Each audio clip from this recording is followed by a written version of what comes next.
Good morning, Skyline families. Thank you so much for continuing to send me questions. I appreciate it, and it helps me know what's on your mind and how we can help get some information to you to make the beginning of the school year a little bit less anxious for you and your students. So my next video will be a little more about the procedural changes at our school, the way we're going to start the day, lunchtime, and just some things like that. But please keep sending me questions. If you have any questions, I would love to be able to answer those.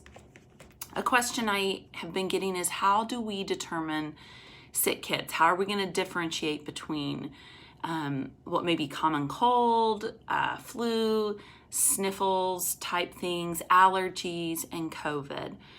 I don't have a great question or a great answer to that, other than to say Mrs. McKinnon is phenomenal, and we are so blessed to have her as our school nurse. And so you as a parent will work with her. She has some great resources that are coming your way in the next week or so to help answer some of those questions, and also to help you understand what might happen if there is if your child were to test positive or something like that. But she'll help you determine whether, along with your doctors, if a student needs to be seen to make sure that they don't have COVID.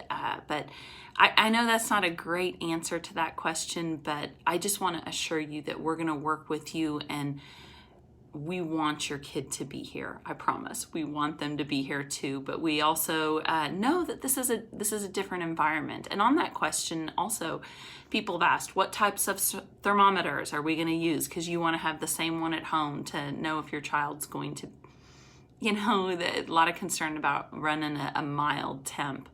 So I can't remember if I've addressed this in another video or not, but we are working on a form for families who would like to screen their own kids at home, and you will sign off on that you are checking your child's temperature and monitoring symptoms on a daily basis. Therefore, we won't screen them, those kids, as they're coming through the door or getting out of their cars in the morning. We'll just have an understanding between you and between us that you are doing that. Of course, if we see your child that doesn't maybe look quite right, or they complain of not feeling well, we're going to go ahead and check them and screen them and do that. Also, how do we get our masks if you guys have the masks and it's the first day of school? If your child is not coming with their own mask, and I would encourage you to practice with your child in the next couple weeks. We have been, as more and more staff has come back, we've been fully masked during the daytime here at school, and it's definitely been a process to determine for each person what is a comfortable mask. So if you do have some at home, I would be practicing with your child wearing those. But if you don't have any mask whatsoever, we will have a disposable mask for them to wear into the building the first morning of school until they get their school issued mask. Water bottles, yes, we will need every K through 12th grade student to bring their own water bottle, and we really need that to be something that they're taking home every day, washing and returning.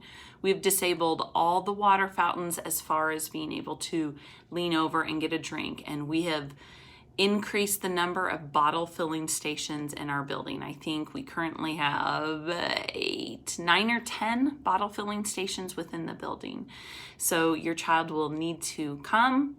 I would advise coming with your bottle filled in the morning, and then of course we will allow them to go fill their water bottle, because we know keeping hydrated is really important. Let's see what else I have on here. Remote learning. Those of you that have signed up for remote learning, if you'll just hang tight, maybe for about one more week. Our teachers came back on contract yesterday afternoon, and they worked on getting state mandate trainings done. And today is really our first day together as a staff, getting going. And I mean, we know they've been working this summer, but to formally put the details into our plan for remote learners, those teachers will be in contact with you. I know, though, a lot of parents, myself included, get a little catch in our breath thinking about a school shutdown and going back to a remote learning environment. And again, I don't have great answers to those questions except to tell you that I know we will do better than we did in the spring. And really, I was very proud of our staff this spring. I thought they did an awesome job overall with remote learning. But we are going to be ready on September 2nd to transition to a remote learning environment, maybe within just a few hours. If we go home one night and for some reason the health department tells us we cannot open our building. But we feel very strongly that we will at least be able to do a hybrid approach of bringing kids on campus a couple days a week and then sending them out the door with assignments and things that they need to be doing while they're at home. So I get it. I'm right there with you. As most of you know, I'm a mom of 3 students in this district, and March to May was hard. It was hard to make sure to facilitate their learning at home, which did not happen every day. And if you're feeling bad about that your kid might be coming to us a little bit behind, stop feeling bad about that, because those of us that are educators, I mean, this is in our wheelhouse to work with kids in their learning. And I am telling you, it was rough at the house. So we're right there with you. Again, I can't stress enough to do the things that we need to do to keep our school open. And I know we all have a lot of personal feelings about what's going on. But for me, I'm wearing a mask whenever I need to wear a mask, and I'm washing my hands and making sure my family, if they have a little bit of sniffles, that they're in a mask or whatever we need to do, because I want us to open our school. So I can't guarantee that we won't go to a remote learning environment, but we are going to partner and try to help your family the best that we can if we end up back there again. So I'll look forward to visiting with you guys next week about some of the procedural changes at school.